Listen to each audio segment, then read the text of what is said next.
The last thing I packed was a box of ghosts. It was filled with old concert tickets, faded photographs, and a cheap seashell from our first vacation together. Each item was a memory, a small monument to a life I thought was mine. The silence in the apartment was the loudest thing I'd ever heard. It echoed in the empty spaces where our couch used to be, where her bookshelf once stood. 3 years of shared laughter and whispered secrets had been reduced to cardboard boxes, and the sharp, clean smell of packing tape. My hand hesitated over a small, square box tucked in the corner. It was velvet, a deep navy blue, and it felt heavy in my palm, far heavier than it should have. I opened it slowly. It was empty. Of course it was. The ring was back at the jeweler's, the money back in my account, but the hollow space inside that box felt like a perfect reflection of my own chest. A month ago, that box had held a future. It had held a question I was burning to ask, a promise I was ready to make for the rest of my life. Now, it was just an empty box in an empty room, a reminder of a fool's hope, with a sigh that felt like it came from the very bottom of my soul. I tossed it into a trash bag filled with other broken things. It landed with a soft, unsatisfying thud. That was it. The end. It's funny how quickly everything can change. A month ago, I was the happiest man in Columbus, Ohio. My life with my girlfriend, Jenna, felt like a perfectly written song. We had been together for 3 years, and our rented apartment in the short north was more than just a place to live. It was our sanctuary. We had a rhythm. Morning coffee on our small balcony. Lazy Sunday spent wandering through the North Market. Inside jokes that no one else would ever understand. I was 28. She was 26. And I was absolutely certain she was the one. That's why I had the ring. I'd spent months planning the perfect proposal. Jenna's family held a big reunion every summer at her grandparents' lake house, a sprawling old place in rural Ohio about 4 hours from the city. It was a weekend-long event, filled with barbecue, bonfires, and 3 generations of her family. When she'd invited me to come along, I knew it was the perfect opportunity. I imagined asking her on the final night, during the big family dinner, with everyone we loved as witnesses. It felt right. It felt epic. I'd even secretly consulted one of her best friends, Sarah, about the ring. We'd gone to a local jeweler, and I'd agonized over every detail, wanting it to be something she would love forever. The diamond wasn't huge, but it was elegant, set on a simple white gold band. It was perfect, just like my plan. The drive out to the lake house felt electric. I kept glancing at my duffel bag in the back seat, where the ring box was hidden inside a sock. Jenna was in the passenger seat, singing along to the radio, her hair blowing in the wind from the open window. She seemed happy, maybe a little distracted, but I chalked it up to the excitement of seeing her family.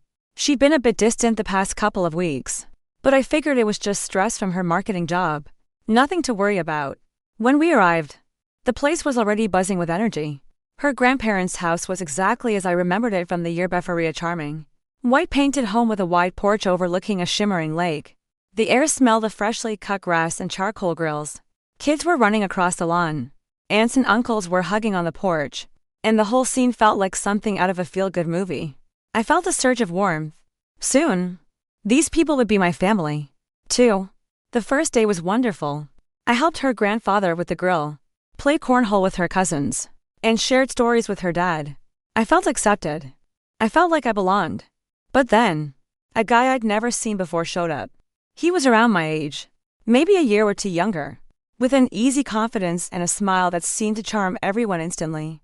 He and Jenna greeted each other with a hug that felt a little too familiar, a little too long. I noticed them hanging out together a lot that afternoon. They'd break off from the larger group, lost in their own conversation. I tried not to let it bother me. It was a big gathering. After all, people invited people. But a knot of unease began to form in my stomach. Later, as the sun began to set, I went looking for Jenna and found them alone on the back porch, leaning against the railing and talking quietly. The moment I stepped outside, their conversation stopped. The silence was abrupt and heavy. It was awkward. I walked over, forcing a smile. "Hey, everything okay?" Jenna turned, her own smile a little strained. "Oh, Liam. Hey, this is Mike. We went to Ohio State together." She gestured between us. "Mike, this is my boyfriend, Liam." Mike offered a hand. His grip was firm. "Hey, man. Good to meet you." "You too." I said, trying to sound casual. I don't think I've heard Jen mention you before. Yeah. It's been a while, Mike said, his eyes flicking back to Jenna. We just reconnected recently. I nodded, feeling like an intruder. I wanted to ask more questions, like how they reconnected, or why he was here at a family-only event. But I didn't want to seem jealous or insecure, so I just shrugged it off. I told myself I was overthinking it.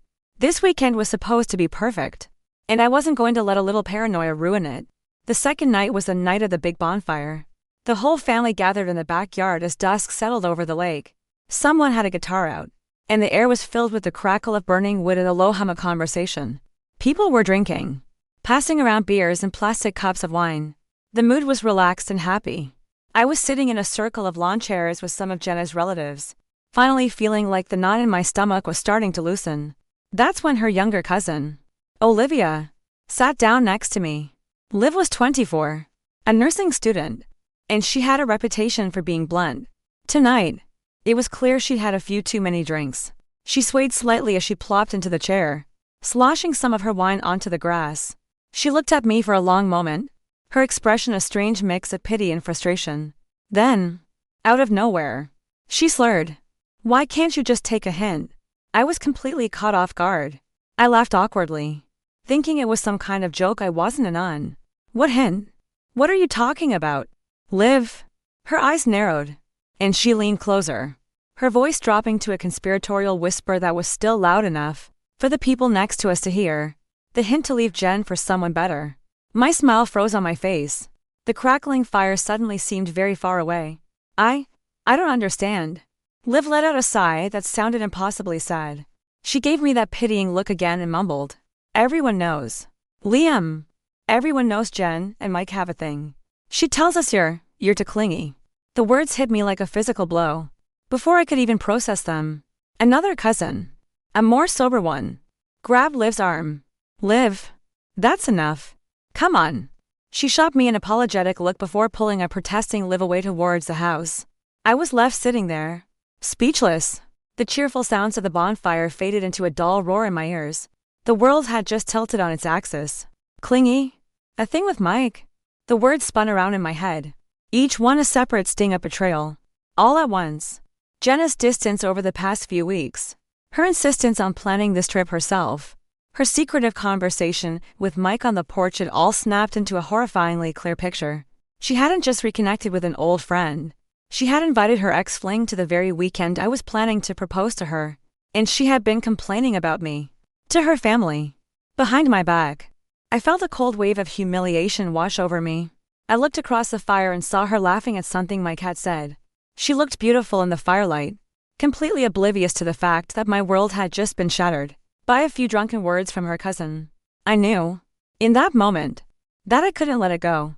I had to know the truth. For a few long moments, I didn't move. I just sat there, staring into the flames, trying to make sense of what I'd just heard. The bonfire crackled and popped, spitting embers into the dark sky, but I couldn't feel its warmth. A profound coldness had settled deep in my bones. I glanced over at Jenna again. She was throwing her head back in laughter, her hand resting casually on Mike's arm.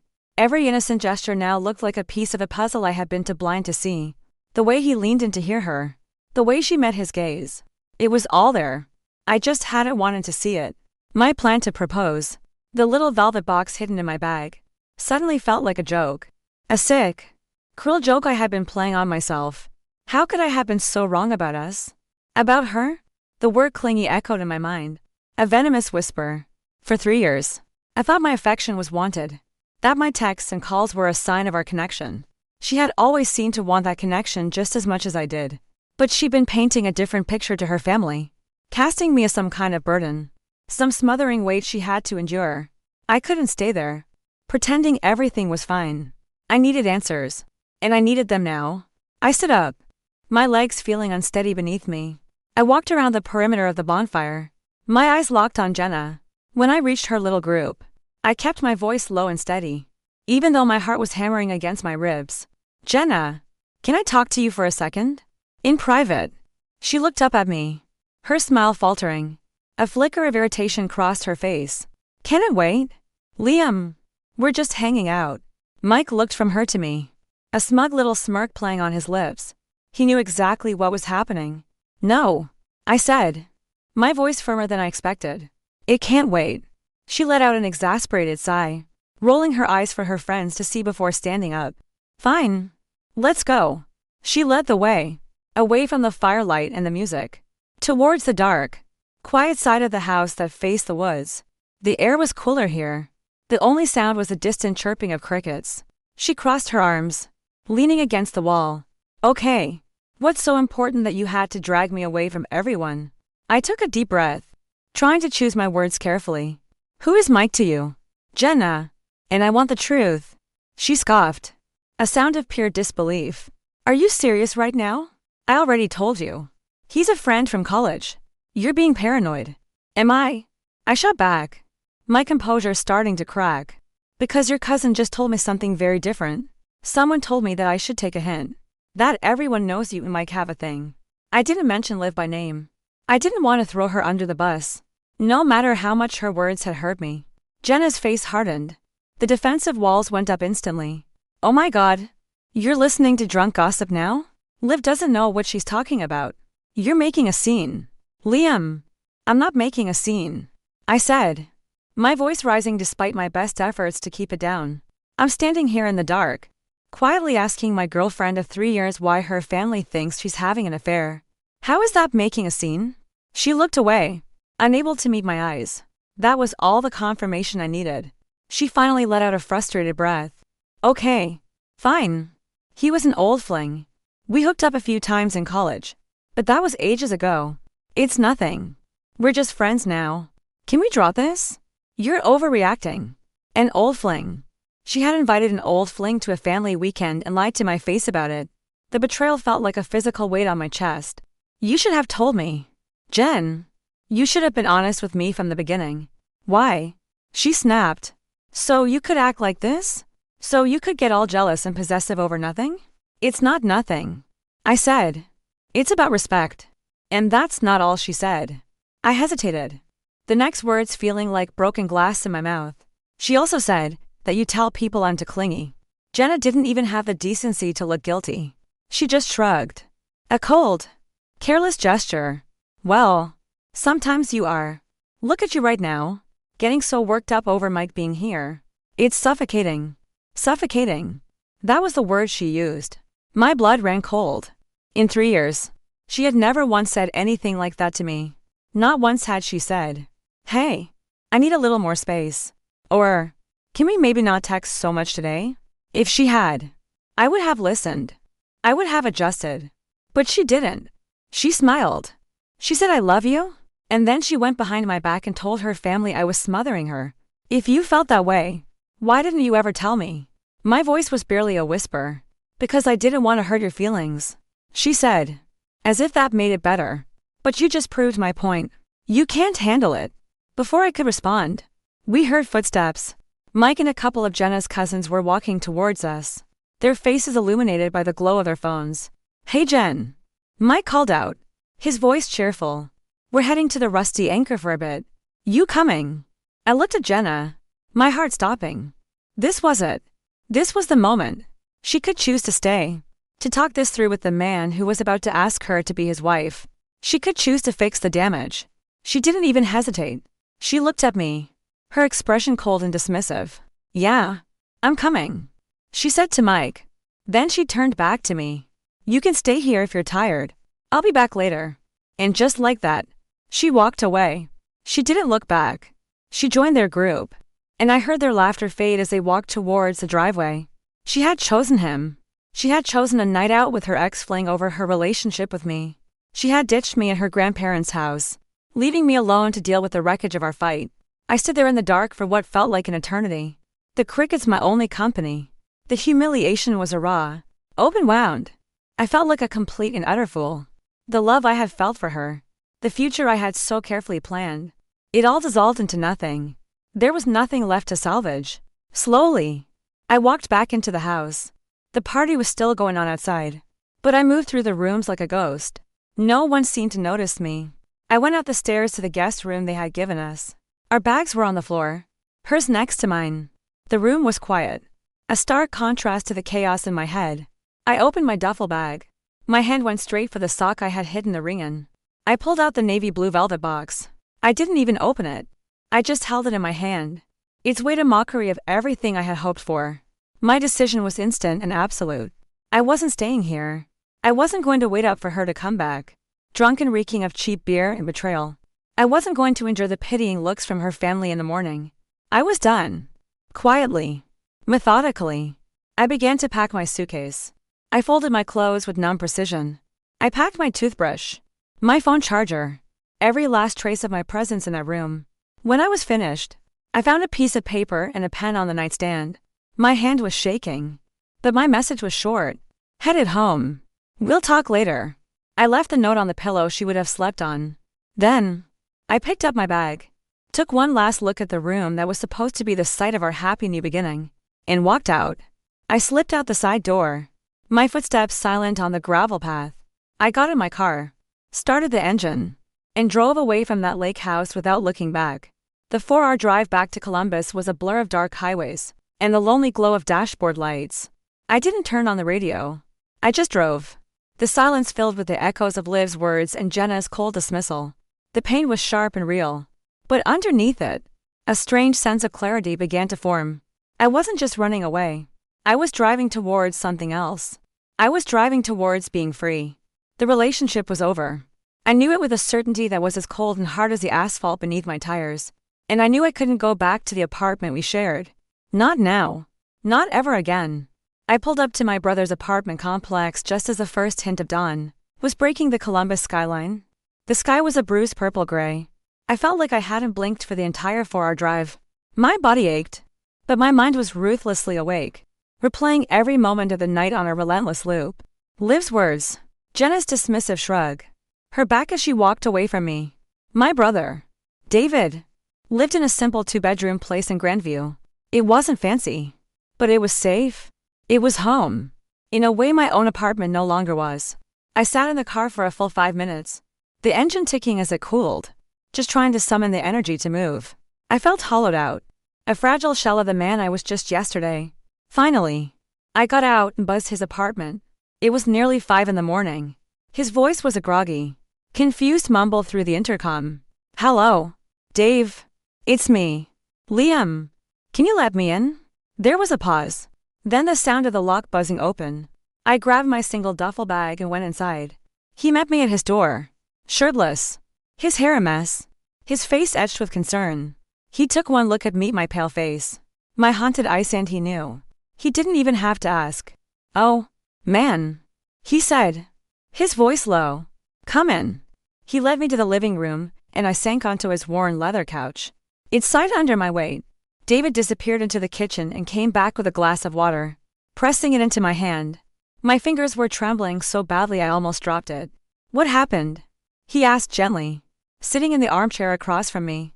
The story came out in broken pieces, a jumbled mess of betrayal and humiliation. I told him about Mike, about the conversation on the porch, about what Liv had said. When I got to the part about Jenna calling me clingy and then leaving with Mike to go to a bar, David's expression hardened. A muscle in his jaw twitched. She did what? He said, his voice dangerously quiet. She just left me there. Dave. She chose him over me.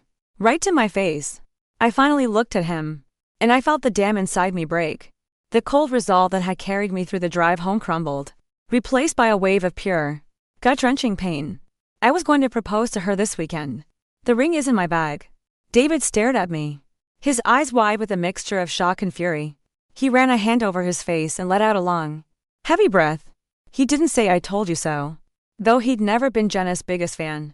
He didn't offer empty platitudes. He just got up, walked over to the couch, and gave me a firm, grounding hug. I'm so sorry, Liam, he said. You don't deserve this. Not any of it. I stayed on his couch for the rest of the day. I didn't sleep. I just stared at the ceiling, my mind a war zone. The life I had meticulously built had been demolished in a single night. Around noon, my phone started buzzing. It was Jenna.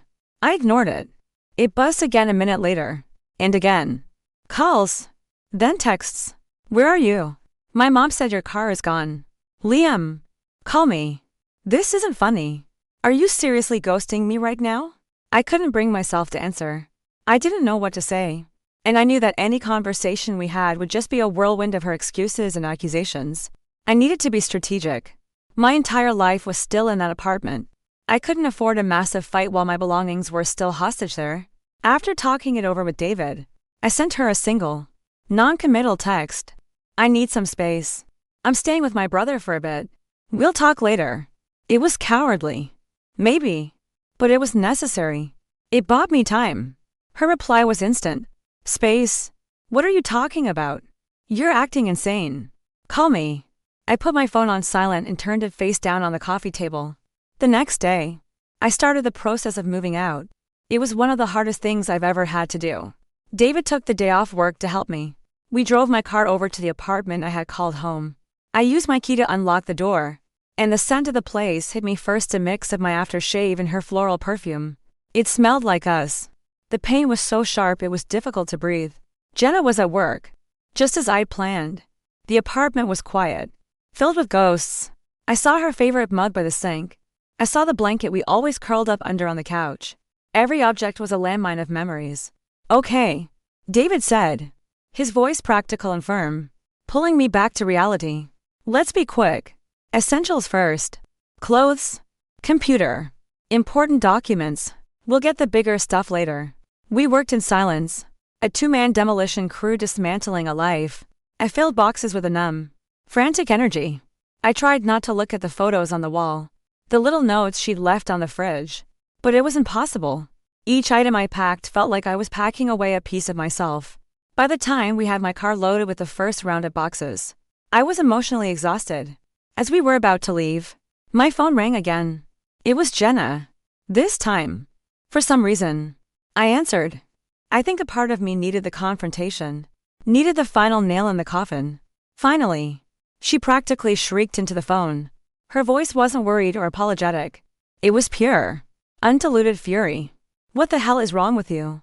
Liam, you just disappear in the middle of the night? You have any idea how that made me look? My entire family is asking where you went. You completely embarrassed me. I stood there in the middle of our empty living room, surrounded by boxes, and I felt nothing but a cold, hard clarity. She wasn't sorry she had hurt me. She was angry that my reaction to being hurt had inconvenienced her. You're worried about how you looked, I said, my voice flat. That's what you're focused on right now? Yes, I am. She shot back. You ran off like a child because I went for a drink with a friend. You are so unbelievably clingy. I can't believe I put up with it for this long. That was it. That was the moment every last shred of love I had for her died. It wasn't a slow fade. It was a switch being flipped off. All the doubt, all the second guessing. It all vanished. We're done. Jenna, I said. The words came out easily, with no hesitation. There was a stunned silence on the other end of the line. What did you just say? It's over. I heard everything I needed to hear at that party. You haven't been honest with me, and you clearly don't respect me. I can't be with someone I can't trust. You're breaking up with me over the phone because of some stupid, drunken rumor. She sputtered, her voice a mix of disbelief and rage. No, I said calmly. I'm breaking up with you because of what you did. You lied to me. You belittled me to your family. And then you left me for your ex-fling. The rumor just happened to be true. Nothing is happening with Mike. She yelled. You're insane. You're throwing away 3 years for nothing. No. You threw it away. I said. I'm just cleaning up the mess. I'll text you to coordinate getting the rest of my things. Before she could say another word, I hung up. I blocked her number right then and there. My hand was steady. My heart, which had been a chaotic storm for 48 hours, was suddenly calm. It was a painful, empty calm, but it was calm nonetheless. David put a hand on my shoulder. You okay? I nodded, taking a deep breath of the stale, familiar air of the apartment one last time. Yeah, I said, and I was surprised to find that I meant it. I think I will be. The days that followed were a blur of logistics and raw emotion.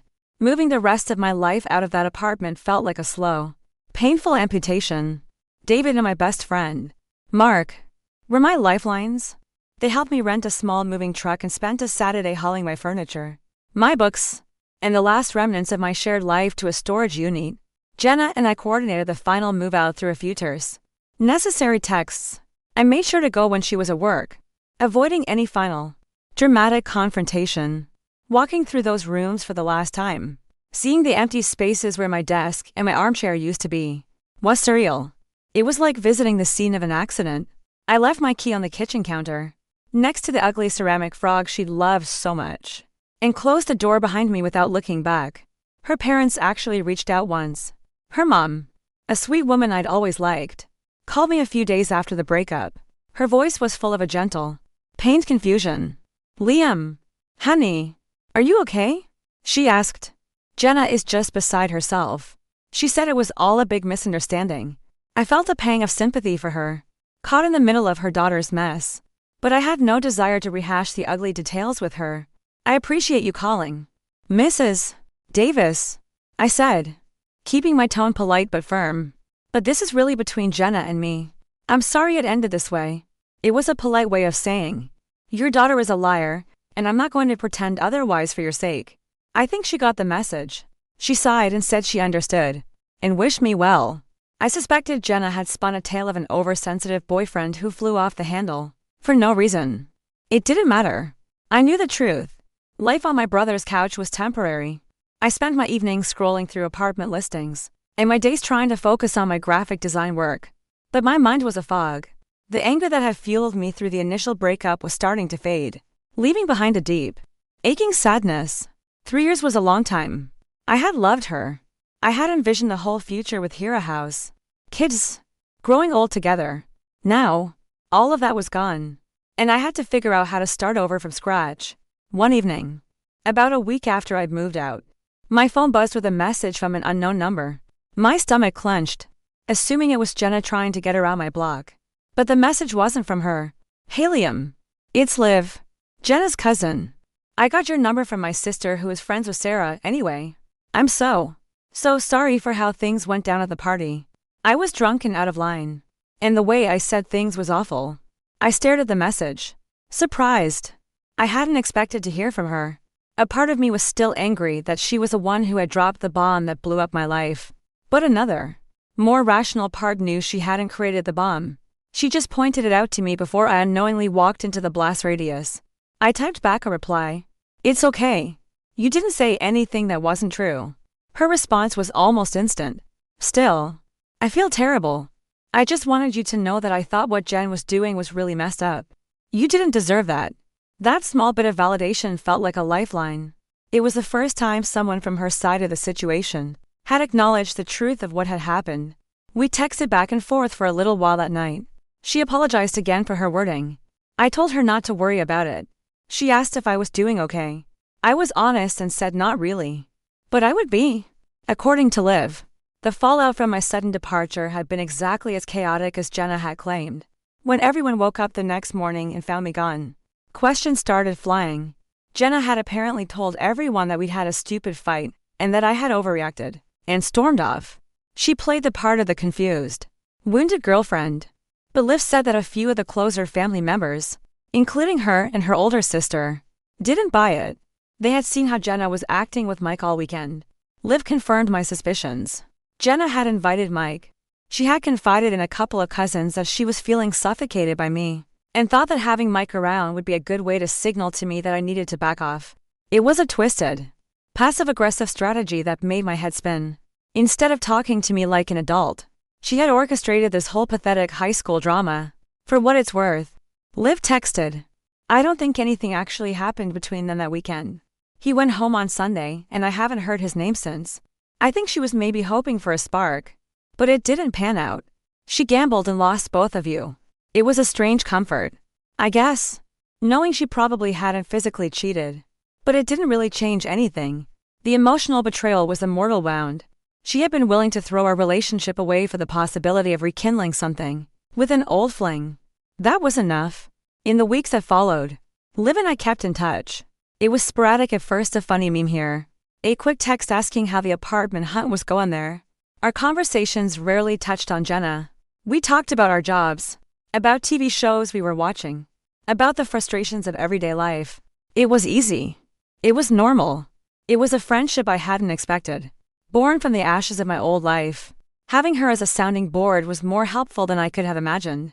She was a witness to the whole debacle, and she gave me a perspective no one else could. She made me feel less crazy for my reaction, affirming that what Jenna did was, in her words, incredibly shitty. Meanwhile, I was slowly putting the pieces of my life back together. I found a small one-bedroom apartment downtown. It was empty and echoed when I first moved in, but I slowly started to make it my own. I bought a new couch. I hung my favorite prints on the walls. I started cooking for myself again. Mark and David came over often, filling the silence with video games and bad movies. The engagement ring sat in its box on my new dresser for weeks. I couldn't bring myself to look at it, but I couldn't bring myself to get rid of it either. It was a symbol of so much hope, now tarnished by failure. Finally, one Saturday, I put on a decent shirt, picked up the box, and drove back to the jeweler. The woman who had helped me pick it out months ago was there. She remembered me, her face lighting up in a warm smile. "Back so soon?" she asked cheerfully. Did she love it? My own smile felt brittle. "Plans changed," I said simply. "I need to return it." Her professional smile faltered, replaced by a look of genuine sympathy. She didn't ask any questions. She just nodded and processed the return efficiently and kindly. Walking out of that store without the ring felt like shedding a massive weight. It was the final, tangible act of letting go of the future I had planned with Jenna. I was officially back to square one. But for the first time in a month, it didn't feel like a tragedy. It just felt like a blank page. That night, I texted Liv. "Return the ring today. Felt good."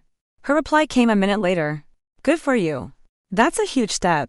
You deserve to find someone who deserves a ring from you." I smiled at my phone. It was a simple, kind thing to say, but it meant the world to me. And as I sat alone in my new, empty apartment, I realized I was looking forward to the next time her name popped up on my screen. The friendship between Liv and me grew organically, like a wildflower pushing up through cracked pavement. It was an unexpected spot of color in the gray landscape of my post-breakup life. Our texts became more frequent, evolving into occasional phone calls that stretched late into the night. We talked about everything and nothing. I learned that she was in her final year of nursing school, that she had a ridiculous obsession with true crime podcasts, and that she was fiercely loyal to the people she cared about, a trait I found myself admiring more and more. One afternoon, she mentioned she had a clinical rotation at a hospital not far from my new apartment. On a whim, one suggested we grab lunch. "I know a great taco place nearby." I texted, "My treat. As a thank you for being a decent human." She replied with a laughing emoji. "Only if you promise not to make me talk about bodily fluids." Deal. I'll admit, I was a little nervous walking to the taqueria that day. Meeting her one-on-one felt different. She was, after all, my ex-girlfriend's cousin. The situation was layered with a weird, complicated history. But the moment she walked in, all that anxiety melted away. She had a bright, easy smile that made her whole face light up.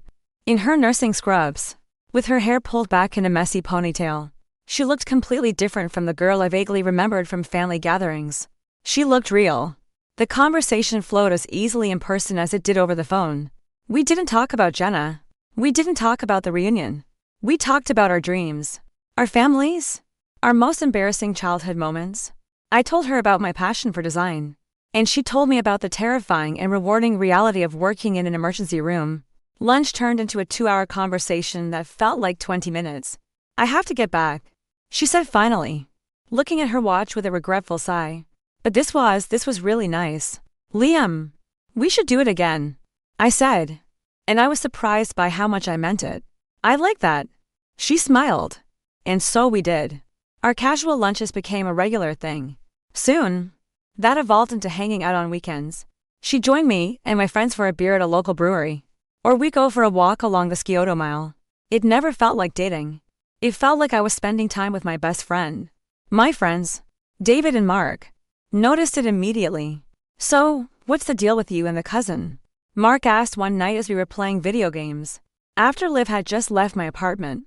"There's no deal," I said, my eyes fixed on the screen. "We're just friends." David paused the game and looked at me. "Dude, the way you look at her, that's not just friends."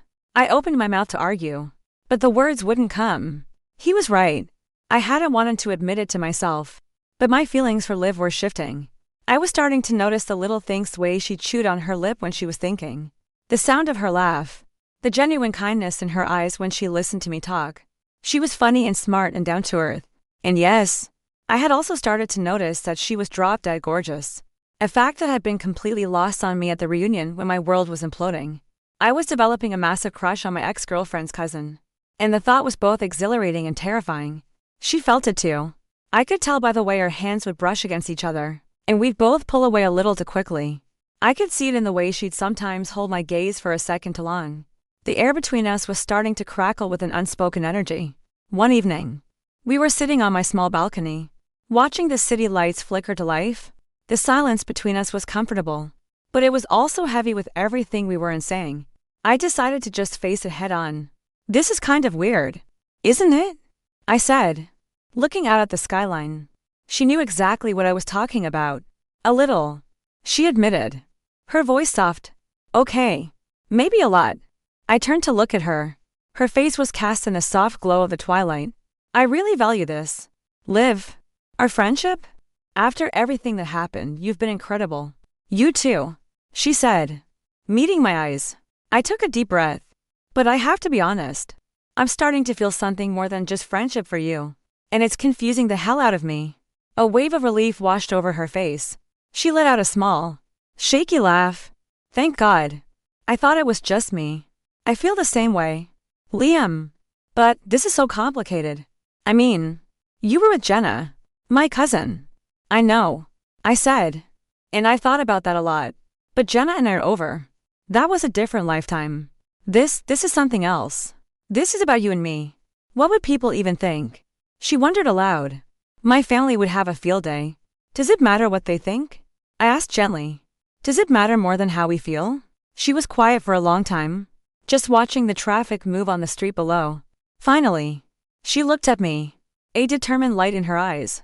"No," she said. "No, it doesn't." We both agreed we needed to be careful. We didn't want this to be a rebound for me, or some act of rebellion for her.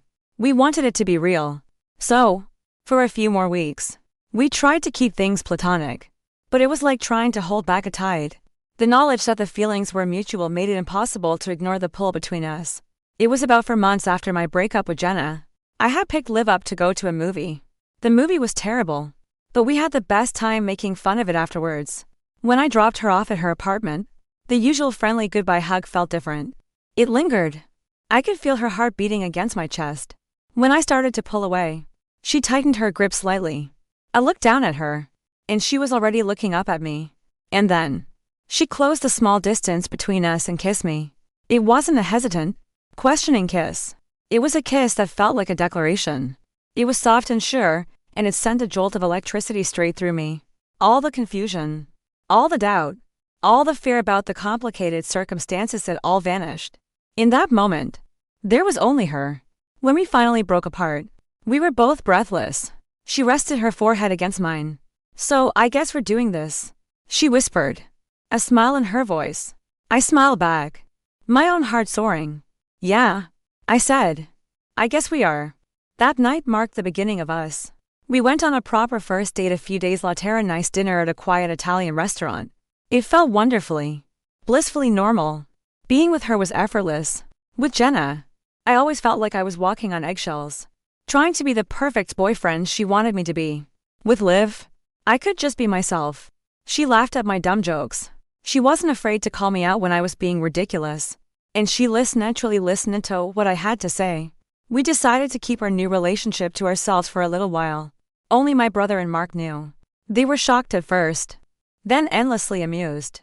Mark joked that my love life was more dramatic than any reality TV show. First you almost propose, then you get dumped for an ex, and now you're dating the cousin who blew the whistle on the whole thing. He'd said, shaking his head in disbelief. "You can't make this stuff up." But beneath the jokes, they were supportive. "I haven't seen you this happy in years, man," David told me one night. "Not even in the beginning with Jenna. Liv is good for you." He was right. I was happy. Genuinely. Deeply happy. In a way I hadn't realized was possible. It was a strange and winding path that had led me here. A path paved with heartbreak and humiliation. But standing on the other side, holding Liv's hand, I wouldn't have changed a thing. I knew there would be drama when the news eventually got out. Jenna, and the rest of her family, were a storm cloud on the horizon. But for now, we were content to live in our own quiet, happy bubble. Just for a little while longer. Our quiet bubble lasted for about a month. It was a blissful, secret world where it was just the two of us against everything else. We built a foundation, away from prying eyes and inevitable judgment. We learned each other's rhythms, our hopes, our fears. With every passing day, my feelings for her deepened, solidifying from a hopeful spark into a steady, confident flame. I was falling in love, and I knew, with a certainty that settled deep in my bones, that she was falling in love with me too. But we both knew we couldn't hide forever. Sneaking around felt juvenile, and more importantly, it felt like we were ashamed of something. And I wasn't ashamed. I was proud to be with her. I wanted to hold her hand in public without looking over my shoulder. I wanted to introduce her to my extended family not as a friend, but as a woman I was falling for. We need to tell people, I said to her one night, as we were cooking dinner in my apartment. I don't want to hide you. I don't want to hide us. Liv turned from the pot she was stirring on the stove, a worried look in her eyes. I know. I want that too. I'm just bracing for the explosion. Whatever happens, I said, walking over and wrapping my arms around her from behind. We'll face it together. She leaned back against me, letting out a slow breath. Together. Okay. We decided to be strategic. We would tell the people closest to us first, building a small wall of support before the news inevitably reached the person we were most worried about, Jenna. I had already told my brother and Mark, who were firmly in our corner. Liv decided to start with her older sister, Chloe. She called her that night. I sat on the couch, trying to read a book but really just listening to the low murmur of Liv's voice from the other room. After about 20 minutes, she came back into the living room, a look of profound relief on her face. Well? I asked, my heart pounding. She was surprisingly cool about it. Liv said, a slow smile spreading across her lips. She said, and I quote, well, that's a plot twist I didn't see coming. But Jenna acted like a psycho that weekend, so I can't really blame him. I let out a laugh, the tension in my shoulders easing. I like your sister. She said she's happy for me, as long as I'm happy. Liv added, her eyes shining. That's one down. Next on her list was her mom. That conversation was a bit more fraught. Liv's mom, my ex-girlfriend's aunt, was more hesitant. I could hear the concern in her voice even through the phone. She wasn't angry, but she was worried about the family dynamics, the potential for a permanent rift. You know Jen is not going to take this well, Olivia, was her main refrain. I know, Mom, Liv had said patiently, but my happiness can't be dictated by how Jenna might react. This just happened. It wasn't planned. And he's a good man. You've all said so yourselves. In the end, her mom gave her a tentative blessing, a warning to tread carefully wrapped in a mother's love. It wasn't the enthusiastic support we'd gotten from her sister, but it wasn't a rejection either. We'd take it. We didn't get the chance to tell Jenna ourselves. News in a family like hers travels faster than light, a chain reaction of phone calls and text messages. We found out later that Liv's mom had called her sister Jenna's mom to give her a heads up. And from there, the bomb was detonated. It had been roughly 5.5 months since the reunion. 5.5 months since I had spoken a single word to Jenna.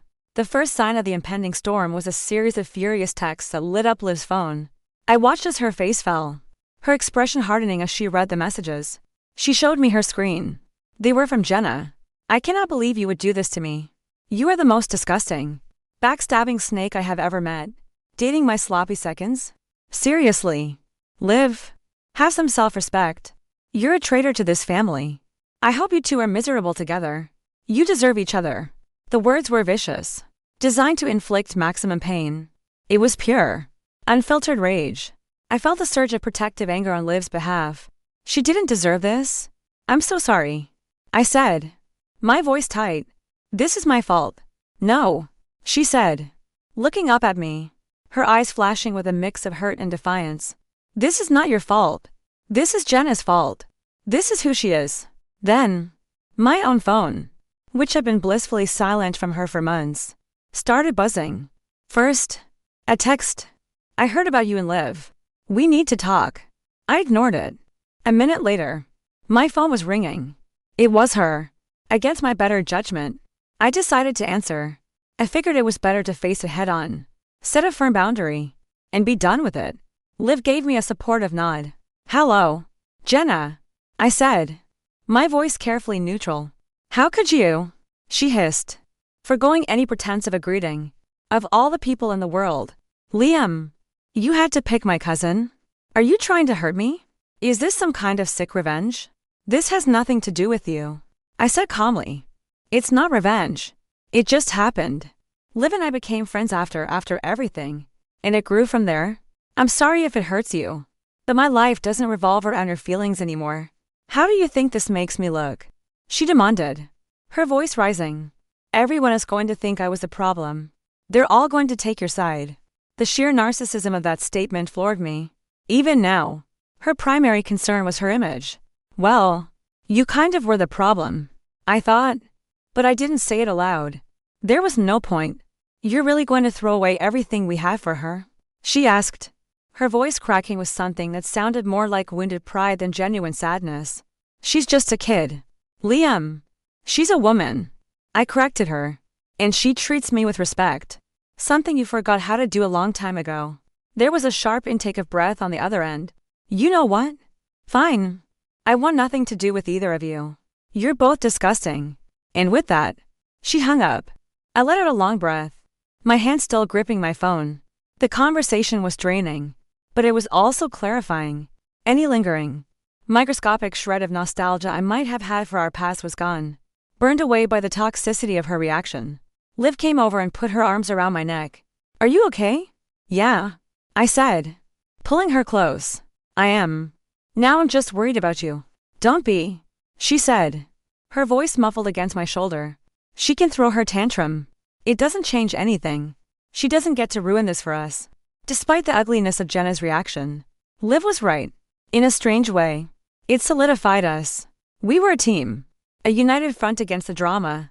The following week, we went out with David, Mark, and a few other friends to a crowded bar downtown.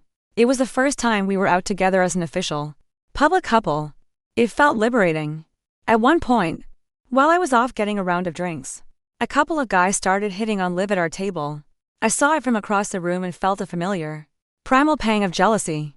But then I watched as Liv handled it with a cool, confident grace, politely shutting them down.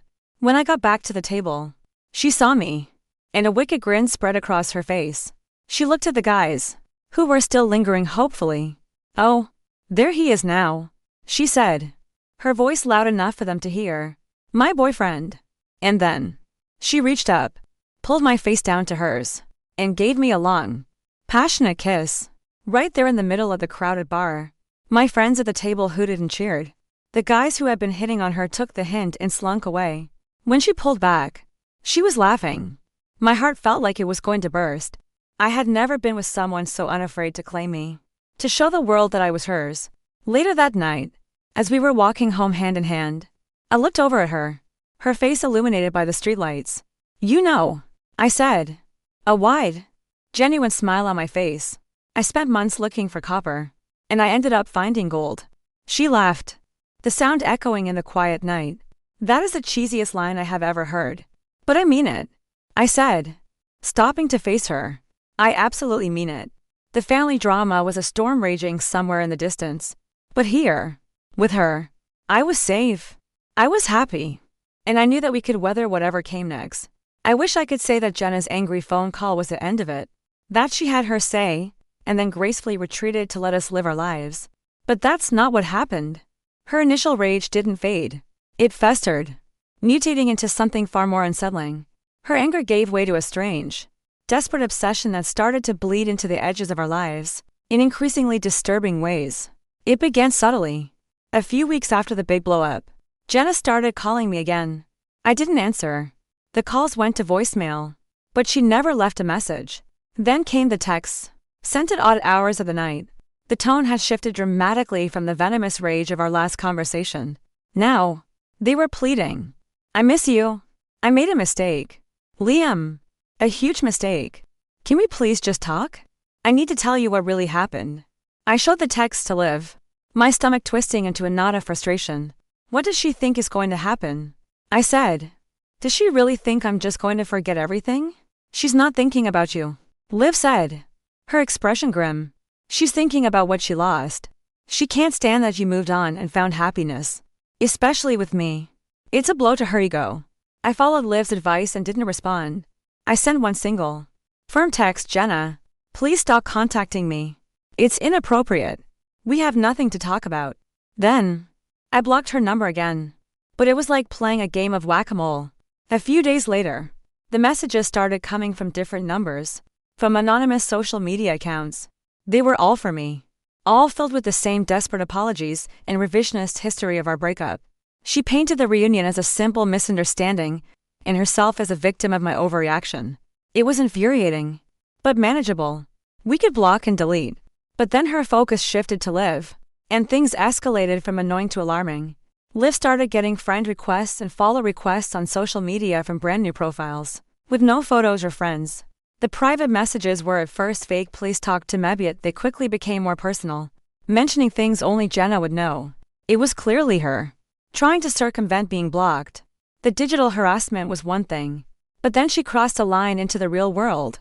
One afternoon, Liv called me from work, her voice trembling with a mixture of fear and anger. "You are not going to believe this," she said. Her words clipped and fast. "She's here. Jenna is here. At the hospital."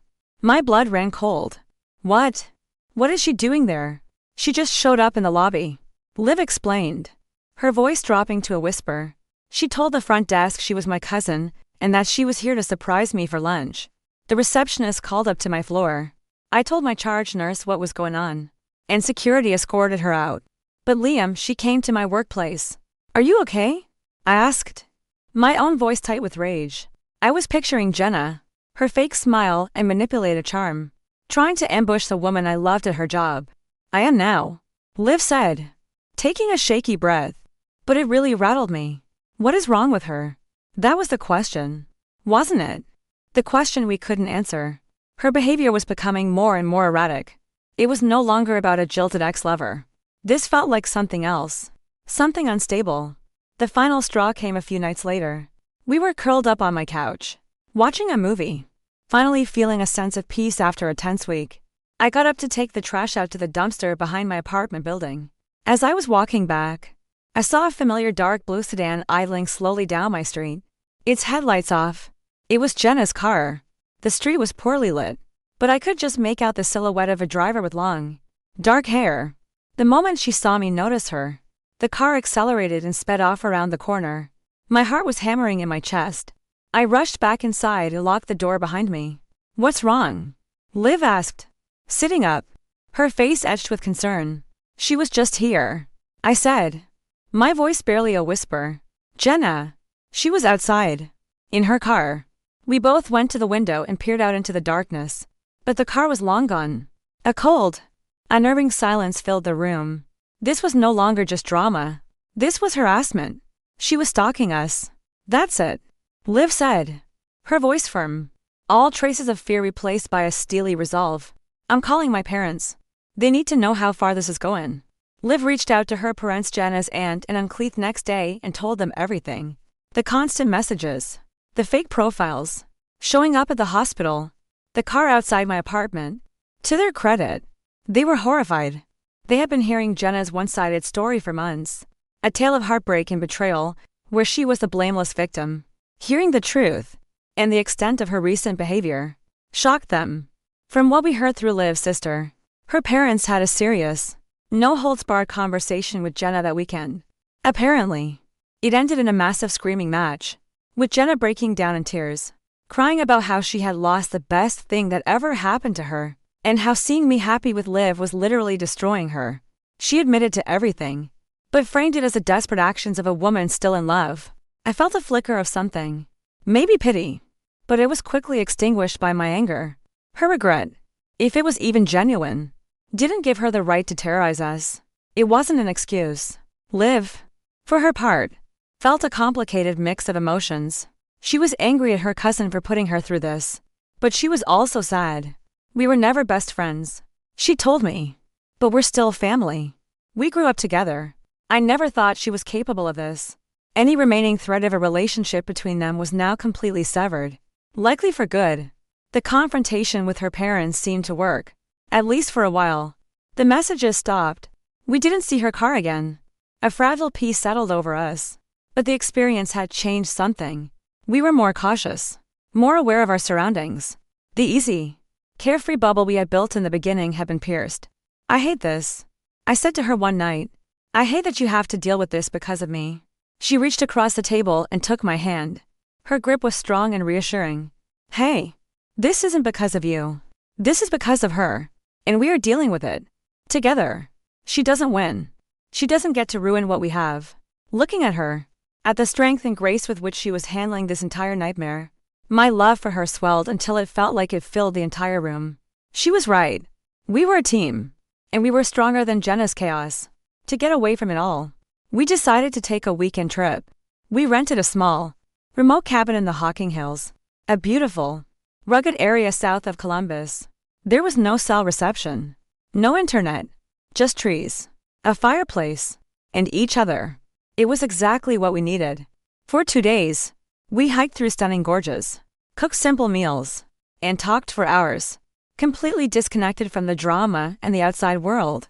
On our last night there, we were sitting on the porch, wrapped in a blanket, watching the stars appear in the clear, dark sky. The only sound was the chirping of crickets.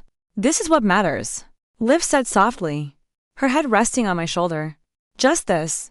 I knew, in that moment, with a clarity that was absolute, that this was the woman I wanted to spend the rest of my life with. The journey here had been a trial by fire, but it had forged something real and unbreakable between us. My first attempt at a proposal had been a disaster, a misguided plan built on a faulty foundation. But my next one, whenever that day came, would be different. It would be for the right person, for the right reasons. It would be for her. The trip to the Hocking Hills was a reset button for us. It reminded us what our relationship was truly about, far away from the toxic cloud of Jenna's making. When we came back to Columbus, we felt stronger, more united, and ready to move forward. The forced intervention from her family seemed to have finally gotten through to Jenna. The harassment stopped completely. No more texts, no more calls, no more mysterious cars. It was as if she had vanished from our lives, and the silence she left behind was a profound relief. Life settled into a new, beautiful rhythm. Liv graduated from nursing school with honors, and I was there in the audience, cheering louder than anyone. Seeing her walk across that stage to accept her diploma, her face beaming with pride and accomplishment, I felt my own chest swell with a love so immense it almost hurt. She accepted a demanding but rewarding job in the pediatric ICU at a local hospital. She was brilliant at it. A perfect blend of compassion and competence. I was endlessly in awe of her. My own career was flourishing as well. I landed a major client for my freelance design work, a project that was both creatively fulfilling and financially rewarding. We were just separate people building our own successful lives. But at the end of every day, we came back to each other. Our little apartments, which had once been lonely bachelor pads, became a shared home. We spent more nights at my place than hers, and without ever having a formal conversation about it, she slowly moved in. Her favorite coffee mug appeared next to mine. Her scrubs were a permanent fixture in my laundry hamper. My apartment, once a symbol of my painful new beginning, had transformed into our sanctuary. About a year after the reunion, on a crisp autumn afternoon, I took her to a park we both loved. The leaves were turning brilliant shades of red and gold, crunching under our feet as we walked. We found a quiet bench overlooking the river, the same spot where we'd had one of our first long, honest conversations. My heart was pounding. A familiar, terrifying, wonderful rhythm. This time, however, there was no doubt. There was no fear. There was only a deep, resounding certainty. I turned to her and took both of her hands in mine. Liv, I began, my voice a little shaky. A year ago, my life fell apart in the most spectacular way possible. I thought I had lost everything. But I was wrong. It wasn't an ending. It was the start of the path that led me to you. Her eyes were shining, a soft smile playing on her lips. She knew what was happening. You came into my life like a breath of fresh air. I continued, my voice growing stronger. You were honest when everyone else was whispering. You were kind when I was broken. You showed me what a real partnership looks like. It's not about grand gestures or perfect plans. It's about facing the messy, Complicated, wonderful parts of life together. And there was no one else in the entire world I would rather do that with. I slid off the bench and knelt on one knee in the fallen leaves. I pulled a small, simple box from my pocket, nothing like the one from before. This one was a warm cherry wood. I opened it to reveal a ring. A sapphire the color of her eyes, flanked by two small, sparkling diamonds. Olivia Maeve Collins. I said, my voice thick with emotion. You are the kindest, strongest, most incredible woman I have ever known. Will you marry me? Tears were streaming down her face, but she was laughing. A beautiful, joyous sound. Yes, she whispered. A million times. Yes. I slid the ring onto her finger, and it was a perfect fit. I stood up, and she threw her arms around my neck, kissing me with a fierce, happy passion that left us both breathless. In that moment, surrounded by the beauty of the autumn day, all the pain and betrayal of the past year simply fell away, becoming nothing more than a footnote in our story. It was the prologue, not the main event.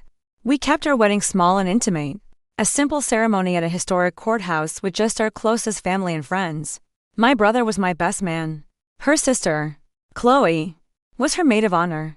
Her parents were there, their faces filled with genuine happiness for us. They had come to love me like a son, and they saw how deeply I loved their daughter. Jenna was not invited.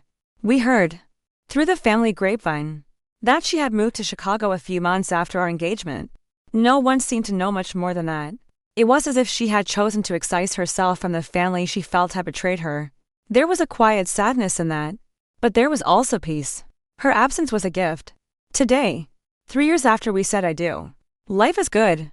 It's not a fairy tale. It's something better. It's real.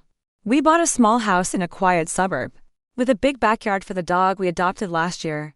Liv is now a charge nurse on her unit, a respected and beloved leader. I run my own small, successful design agency from a home office that looks out onto our garden. Sometimes, late at night when the house is quiet, I think back to that weekend at the lake house. I think about the man I was then, so full of naive hope, his heart set on a future that was nothing but an illusion. I feel a pang of sympathy for him, for the pain he was about to endure. But I don't feel regret. That night had to happen. That heartbreak was necessary. It was a brutal, painful, and ultimately beautiful detour that led me off a dead-end road and onto the path I was always meant to be on. It led me home. I look over at my wife, asleep beside me, her face peaceful in the soft glow of the moonlight, and I feel a sense of gratitude so profound it fills my entire being. I didn't get the life I thought I wanted. I got something infinitely better. I got a love built on a foundation of truth, a partnership forged in fire, and a happiness that is quiet, steady, and real. I didn't just find gold. I found my entire world.